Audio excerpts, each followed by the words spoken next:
നമസ്കാരം. Tarot divinity healing ക്ലിനിക്കിലേക്ക് ഏവർക്കും സ്വാഗതം. ഞാൻ ഗംഗ.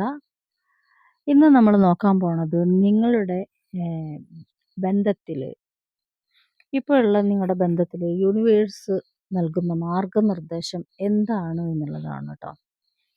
അപ്പോൾ ആദ്യമായിട്ടാണ് എന്നെ കാണുന്നെങ്കിൽ നിങ്ങളൊന്ന് വാച്ച് ചെയ്യുമ്പോൾ സബ്സ്ക്രൈബ് ചെയ്ത് വാച്ച് ചെയ്യാൻ ശ്രമിക്കുക. ഇഷ്ടപ്പെട്ടാൽ ലൈക്ക് ചെയ്യാനും കമൻറ്റ് ചെയ്യാനും മടിക്കരുത്. നിങ്ങളുടെ പ്രോത്സാഹനം വലിയ ഒരു മോട്ടിവേഷനാണ്. അതുകൂടാതെ നമ്മൾ ഫ്രീ റീഡിംഗ് കൊടുത്തിരുന്നു. 19 പേരോളം റീഡിംഗ് കൊടുത്തിട്ടുണ്ട്. അവരൊന്ന് കമൻറ്റ് ചെയ്താൽ നിങ്ങൾക്ക് റീഡിംഗ് കിട്ടി, നിങ്ങൾ വിചാരിച്ച കാര്യം റെസൊനേറ്റ് ആയി എന്നുള്ളത് മാത്രം കമൻറ്റ് ചെയ്താൽ മതി. പറ്റുമെങ്കിൽ ചെയ്യൂ, ഇല്ലെങ്കിൽ പോട്ടെ, അത്രയേ ഉള്ളൂ. പിന്നെ നമ്മൾ one question yes or no, yes or no എന്നുള്ളത് പെൻഡുലത്തിൽ നമ്മൾ നോക്കിയിട്ട് റീഡിംഗ് കൊടുക്കുന്നുണ്ട് ഫ്രീ ആയിട്ട് തന്നെ. അതുപോലെ തന്നെ ഒറ്റ ചോദ്യം നമ്മൾ ടാരോയിലും ഫ്രീ ആയിട്ട് കൊടുക്കുന്നുണ്ട്. ആഗ്രഹമുള്ള ആൾക്കാർ, താല്പര്യമുള്ള ആൾക്കാർ വാട്സപ്പ് ഗ്രൂപ്പിൻ്റെ ലിങ്ക് ഇതിൽ കൊടുക്കുന്നുണ്ട്. അപ്പോൾ അവർ ആ ലിങ്കിൽ ക്ലിക്ക് ചെയ്തിട്ട് നേരെ ഗ്രൂപ്പിൽ വരിക. ചോദ്യങ്ങൾ പേഴ്സണലായിട്ട് അയയ്ക്കുക. ഗ്രൂപ്പിൽ വന്ന് ലിങ്കിൽ വന്ന് ആൾ മാത്രമാണ് ഗ്രൂപ്പിൽ വന്ന് ചോദ്യങ്ങൾ ചോദിക്കുക. വേണമെങ്കിൽ പേഴ്സണലായിട്ടും ചോദിക്കാം. പക്ഷേ ഗ്രൂപ്പ് വഴി വന്നാൽ മാത്രമാണ് റീഡിംഗ് തരൂ. കമൻ്റായിട്ട് നമ്മുടെ വീഡിയോയുടെ താഴെ കമൻ്റായിട്ട് ഇട്ട് കഴിഞ്ഞാൽ അത് കാരണം നമ്മളങ്ങനെ റീഡിംഗ് കൊടുക്കില്ല കമൻ്റായിട്ട് ഇട്ടാൽ. കാരണം എനിക്കറിയില്ലല്ലോ ആരാണ് എന്താണെന്നൊന്നും അറിയാതെ കമൻ്റായിട്ട് ഉള്ളൊരു റീഡിംഗ് ഉണ്ടാവില്ല. ഓൾറെഡി ചാനൽ സബ്സ്ക്രൈബ് ചെയ്തിട്ടുള്ള എൻ്റെ സബ്സ്ക്രൈബേഴ്സിന് വേണ്ടിയിട്ടാണ് ഞാൻ ഈ ഒരു ഫ്രീ റീഡിംഗ് വെച്ചേക്കണത്. അപ്പോൾ താല്പര്യമുള്ള ആൾക്കാർക്ക് സബ്സ്ക്രൈബ് ചെയ്യുക. ഓൾറെഡി ചോദ്യങ്ങൾ ചോദിക്കാൻ വരിക കേട്ടോ. അപ്പോൾ നമുക്ക് നോക്കാം നിങ്ങളുടെ ബന്ധത്തിൽ യൂണിവേഴ്സ് നൽകുന്ന മാർഗനിർദ്ദേശം എന്താണ് എന്നുള്ളത്. അപ്പോൾ ആദ്യ കാർഡ് കിട്ടിയേക്കണ ഗൈഡൻസ്, രണ്ടാമത്തെ കാർഡ് കിട്ടിയേക്കണ് സ്ട്രെസ്സ്, മൂന്നാമത്തെ കാർഡ് കിട്ടിയേക്കണ് ഫ്ലവറിങ്, നാലാമത്തെ കാർഡ് കിട്ടിയേക്കണത് മൊറാലിറ്റി. ഇങ്ങനെയാണ് കിട്ടിയേക്കണത് കാർഡ്. അപ്പോൾ നിങ്ങളൊരു ഫ്ലവറിങ് എന്ന് പറയുമ്പോൾ പുതിയതായിട്ടുണ്ടാവണ ഒരു വസ്തു അല്ലെങ്കിൽ ഒരു പൂവ്, അതായത് പൂക്ക നിങ്ങളൊരു ഫ്ലവറിനെ പോലെ പൂത്ത് തളിർത്ത് എന്നൊക്കെ പറയാം. അപ്പം നിങ്ങളുടെ ബന്ധത്തിൽ നിങ്ങൾ ആ ഫ്ലവറിനെ പോലെ പൂത്ത് തളിർത്തു, മുട്ടിട്ട് അത് പൂത്തു തളിർത്തു. പിന്നീട് എന്ത് പറ്റി? ഒരു മൊറാലിറ്റി വന്നു. നിങ്ങൾക്കൊരു ധാർമ്മികമായ ഒരു ഉത്തരവാദിത്വം നിങ്ങളുടെ ലൈഫിൽ വന്നപ്പോൾ നിങ്ങൾക്ക് എന്തുണ്ടായി? ഒരു ഭയങ്കര സ്ട്രെസ്സാണ് പിന്നെ നിങ്ങളുടെ ലൈഫിൽ അങ്ങോട്ട് ഉണ്ടായത്. അപ്പോൾ നിങ്ങൾക്ക് ആ സ്ട്രെസ്സ് എന്തായിരിക്കാം? ഒരുപക്ഷെ റിലേഷൻഷിപ്പ് ഇവിടെ സ്റ്റോപ്പ് ആയതായിരിക്കാം സ്ട്രെസ്സ് വരാൻ കാരണം. ഇല്ലെങ്കിൽ നിങ്ങളുടെ വ്യക്തി, അതായത് ആ പേഴ്സണലായിട്ടുള്ള ലൈഫ് അല്ലെങ്കിൽ നിങ്ങളുടെ പേഴ്സണലായിട്ടുള്ള ആ ഒരു ബന്ധം നിങ്ങളുടെ ഫാമിലി അറിയും എന്നുള്ള സ്ട്രെസ്സായിരിക്കാം. അപ്പോൾ ഇതിൻ്റെ രണ്ടിൻ്റെയും ഇടയിൽ നിങ്ങൾ കിടന്ന് കളിക്കുകയാണ് ഇപ്പോഴത്തെ ഒരു അവസ്ഥയിൽ. അപ്പോൾ എന്നെ കാണുന്ന ആൾക്കാർക്ക് എല്ലാവർക്കും റെസൊനേറ്റ് ആവണ എടുക്കുക, ഇല്ലാത്തവർ തള്ളിക്കളയുക. ടൈംലെസ് വീഡിയോ ആണ്, ജനറൽലെസ് ആണ്. അപ്പോൾ ഇപ്പോഴത്തെ അവസ്ഥയിൽ നിങ്ങൾ വളരെയധികം സ്ട്രെസ് അനുഭവിക്കുന്നുണ്ട് എന്ന് തന്നെയാണ് കാർഡ് കാണിക്കുന്നത്. സ്ട്രെസ്സിന് ഉള്ള കാര്യമാണ് ഞാൻ പറഞ്ഞത്. ഒന്നില്ലെങ്കിൽ നിങ്ങൾക്ക് ആ ബന്ധമായിട്ട് മുന്നോട്ട് പോകാൻ പറ്റാതെ അത് സ്റ്റോപ്പ് ചെയ്തപ്പോൾ ഉള്ള ഒരു സ്ട്രെസ്സ്. ഇല്ലെങ്കിൽ നിങ്ങളുടെ ഈ വ്യക്തിയായിട്ടുള്ള റിലേഷൻഷിപ്പ് നിങ്ങളുടെ വീട്ടിൽ അറിഞ്ഞാൽ ഉണ്ടാവുന്ന പുകില് ഓർത്തിട്ടുള്ള സ്ട്രെസ്സ്. ഇങ്ങനെയാണ് നിങ്ങൾക്ക് യൂണിവേഴ്സ് പറയണ നിർദ്ദേശം. അപ്പോൾ നിങ്ങളോട് പറഞ്ഞേക്കണത് എന്താണെങ്കിൽ ഒരു ഒരു മാർഗനിർദ്ദേശം നിങ്ങൾ സ്വീകരിക്കുക. അതായത് ഗൈഡൻസ് എടുക്കുക.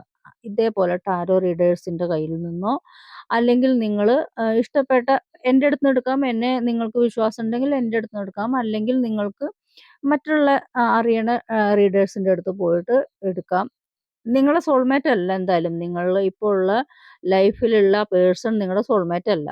അപ്പോൾ നിങ്ങൾക്ക് വളരെ സ്ട്രെസ്സ് അനുഭവിക്കണ ഒരവസ്ഥയിൽ കൂടെ പോകുമ്പോൾ എന്താണ് ചെയ്യേണ്ടതെന്നറിയാതെ സ്റ്റക്കായി നിൽക്കുന്നതാണ് കാർഡ് കാണിക്കുന്നത്. അതാണ് സ്ട്രെസ്സ്. പറക്കണമെന്ന് നിങ്ങൾക്ക് ആഗ്രഹമുണ്ട്. മൊറാലിറ്റി എന്ന് പറഞ്ഞു കഴിഞ്ഞാൽ ധാർമ്മിക ഉത്തരവാദിത്വം നിങ്ങൾക്ക് നിറവേറ്റാൻ കിടക്കുന്നുണ്ട് എന്നുള്ളൊരു ബോധമായിരിക്കാം രണ്ടാമത്തെ ഒരു കാര്യം. അത് ഒരു പക്ഷേ ഫാമിലി തന്നെയാണ്. ഫാമിലി ഇഷ്യൂസാണ് മൊറാലിറ്റി എന്ന് പറയുമ്പോൾ ഉണ്ടായിരുന്നത്. അപ്പോൾ ആ ധാർമ്മിക ഉത്തരവാദിത്വം എന്ന് പറയുമ്പോൾ ഫാമിലി അല്ലെങ്കിൽ മക്കൾ അല്ലെങ്കിൽ റിലേറ്റീവ്സ്, അച്ഛൻ, അമ്മ ഇതൊക്കെ ഉൾപ്പെട്ടിട്ടുള്ളത് തന്നെയാണ്. ഇങ്ങനെ മുന്നോട്ട് പോകാൻ നിങ്ങൾക്ക് പറ്റിയില്ലെങ്കിൽ തീർച്ചയായിട്ടും നിങ്ങൾ ഗൈഡൻസ് എടുക്കണമെന്ന് തന്നെയാണ് ആദ്യ കാർഡ് കാണിക്കുന്നത്. ഗൈഡൻസ് ആണ്. അപ്പോൾ നിങ്ങൾ തീർച്ചയായിട്ടും ഗൈഡൻസ് എടുത്തേ പറ്റുള്ളൂ. മുന്നോട്ട് നിങ്ങൾക്ക് പോകണം എന്ന് ആഗ്രഹം ഉണ്ടെങ്കിൽ, നിങ്ങളിപ്പോൾ സ്റ്റക്കായിട്ട് നിൽക്കുന്നുണ്ടെങ്കിൽ, നിങ്ങളൊരു ഫ്ലവറിനെ പോലെ മുട്ടിട്ടു, അത് പൂത്തു തളിർത്തു വലിയ ഫ്ലവറായി കഴിഞ്ഞാൽ പിന്നെ എന്താ ഉണ്ടാവുക? അതിൻ്റെ ഓരോ ഇതളുകൾ ഇങ്ങനെ അടർന്ന് അടർന്ന് അടർന്ന് പോയിക്കൊണ്ടിരിക്കും. ഇതേ അവസ്ഥയാണ് ഇപ്പൊ നിങ്ങൾക്കും. ഒരേ ഭാഗം പൊഴിഞ്ഞു പൊഴിഞ്ഞു പൊഴിഞ്ഞു പോവാൻ കരിഞ്ഞുണങ്ങി പോയിക്കൊണ്ടേയിരിക്കുകയാണ് നിങ്ങൾ. അതിമനോഹരമായ ഒരു പൂവായിരുന്നു. അത് വളരെ നല്ല സുഗന്ധത്തോടും സൗന്ദര്യത്തോടും കൂടി വിടർന്നു നിന്നൊരു ഫ്ലവറ്. അതായത് നിങ്ങളെന്ന വ്യക്തിയാണ് ഈ ഫ്ലവർ. അപ്പോൾ അതിമനോഹരമായ ഒരു ഫ്ലവർ. അത് വളരെ സുഗന്ധം പരത്തിക്കൊണ്ടിരുന്നു. അത് മനോഹരമായി വിടർന്നു. അതിനുശേഷം എന്ത് സംഭവിച്ചു വെച്ചെങ്കിൽ അത് പതിയെ പതിയെ കരിഞ്ഞുണങ്ങാൻ തുടങ്ങി. കരിഞ്ഞുണങ്ങി പിന്നെ അത് ഒടിഞ്ഞു വീഴാൻ ഉള്ളൊരവസ്ഥയിലേക്കാണ് പോകുന്നത്. അതാണ് സ്ട്രെസ് കാണിക്കുന്നത്. അപ്പോൾ നിങ്ങൾ വേണ്ടത് നിങ്ങളെന്ന വ്യക്തിക്ക് ഒരു മാർഗ്ഗനിർദ്ദേശം യൂണിവേഴ്സ് ഇവിടെ കൃത്യമായിട്ട് പറയുന്നുണ്ട്. നിങ്ങൾ ഗൈഡൻസ് എടുക്കൂ. ഇത് യൂണിവേഴ്സിന്റെ നിർദ്ദേശമാണ്. നിങ്ങൾ ഗൈഡൻസ് എടുക്കൂ എന്ന് പറയണത് ഞാനെന്ന വ്യക്തിയല്ല. നിങ്ങളുടെ ഊർജ്ജമായിട്ട് കണക്ട് ആയിട്ടുള്ള കാരണം കൊണ്ട് ഇത് നിങ്ങൾക്കുള്ള നിർദ്ദേശം തന്നെയാണ്. അപ്പോൾ മാർഗ്ഗനിർദ്ദേശം നിങ്ങൾക്ക് തരുന്നത് യൂണിവേഴ്സാണ്. അപ്പോൾ യൂണിവേഴ്സ് കാർഡിലൂടെയാണ് നിങ്ങൾക്ക് മാർഗ്ഗനിർദ്ദേശം തരുന്നത്. ടാരോ നിങ്ങളെ ലൈഫ് മാറ്റിമറിക്കാൻ തുടങ്ങണത് അവിടെ മുതലാണ്. അപ്പോൾ നിങ്ങൾ ഇപ്പം അനുഭവിക്കുന്ന സ്ട്രെസ്സ് വല്ലാതെ അനുഭവിക്കുന്നുണ്ടെങ്കിൽ നിങ്ങൾ മെഡിറ്റേറ്റ് ചെയ്യുക കേട്ടോ. നല്ല രീതിയിൽ മെഡിറ്റേറ്റ് ചെയ്ത് കഴിഞ്ഞിട്ടുണ്ടെങ്കിൽ നിങ്ങൾക്ക് ആ സ്ട്രെസ്സിന് കുറയ്ക്കും. ഒന്നുമില്ല, ഇനിയിപ്പോൾ കുറേ യോഗ ചെയ്യാനൊന്നും ഞാൻ പറയണില്ല. സ്വസ്ഥമായിട്ട് എവിടെയെങ്കിലും ഒരു ആസനത്തിലിരിക്കുക, സുഖാസനത്തിലിരിക്കുക. ഇനിയിപ്പോൾ നിങ്ങൾക്കത് ചെയ്യാൻ അറിയില്ലെങ്കിൽ ഞങ്ങളൊരു ഫ്രീ വെബിനാർ കൊടുക്കുന്നുണ്ട് ഈ മാസത്തെ ലാസ്റ്റ് ടൈമിൽ. മിക്കവാറും അടുത്ത ആഴ്ച കൊടുക്കാൻ സാധ്യതയുണ്ട്. അതിൻ്റെ ലിങ്കും ഈ ഡിസ്ക്രിപ്ഷനിലുണ്ട്. നിങ്ങൾക്കത് ജോയിൻ ചെയ്യാം. ഫ്രീ ആയിട്ടാണ് ആ വെബിനാർ. അല്ലെങ്കിൽ നിങ്ങൾ സ്വയം ചെയ്യാൻ ശ്രമിക്കുക. മെഡിറ്റേറ്റ് ചെയ്യുക. അതായത് സ്വസ്ഥമായിട്ട് എവിടെയെങ്കിലും ഇരിക്കുക. എന്നിട്ട് കണ്ണുകൾ അടച്ചിട്ട് ഒരു ധ്യാനത്തിലേക്ക് പോവുക. ശരീരമൊക്കെ അടച്ചിട്ട് അയഞ്ഞ വസ്ത്രങ്ങൾ ധരിച്ച് സമാധാനത്തോട്. കുറേ ദിവസമൊക്കെ നിങ്ങൾക്ക് അസ്വസ്ഥത ഉണ്ടാവും. കോൺസെൻട്രേഷൻ കിട്ടില്ല.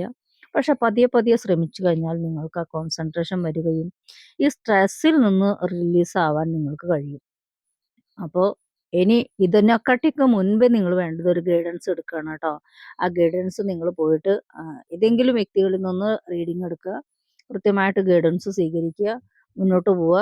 അപ്പോൾ നിങ്ങളൊരു നല്ല വ്യക്തിയാണെങ്കിൽ തീർച്ചയായിട്ടും മാർഗ്ഗനിർദ്ദേശം തരാൻ വേണ്ടിയിട്ട് യൂണിവേഴ്സ് തന്നെ ഒരാളെ കണ്ടെത്തി നിങ്ങളുടെ മുന്നിലെത്തിക്കും കേട്ടോ. അപ്പം നമുക്ക് മറ്റൊരു വീഡിയോ ആയിട്ട് വീണ്ടും കാണാം. ഞാൻ പറഞ്ഞ പോലെ 1 ക്വസ്റ്റ്യൻ, അതായത് യെസ് ഓർ നോ ക്വസ്റ്റ്യൻ നമ്മൾ കൊടുക്കുന്നുണ്ട്. അത് പെൻഡുലം വെച്ചിട്ടാണ് നമ്മൾ ചോദിക്കണത്. അപ്പോൾ കാരണം ഞാൻ പെൻഡുലം പഠിച്ചിട്ടുണ്ട്. അപ്പോൾ 2 തരത്തിലുള്ള പെൻഡുലം ഉണ്ട് ഇവിടെ. അപ്പോൾ ബ്രാസിൻ്റെ പെൻഡുലം ഉണ്ട്, വുഡിൻ്റെ പെൻഡുലം ഉണ്ട്. അപ്പോൾ ഏത് പെൻഡുലാണ് നിങ്ങൾക്ക് വേണമെങ്കിൽ സജസ്റ്റ് ചെയ്യാം കേട്ടോ. അപ്പോൾ ഓക്കെ, നമുക്ക് വീണ്ടും കാണാം. നന്ദി, നമസ്കാരം.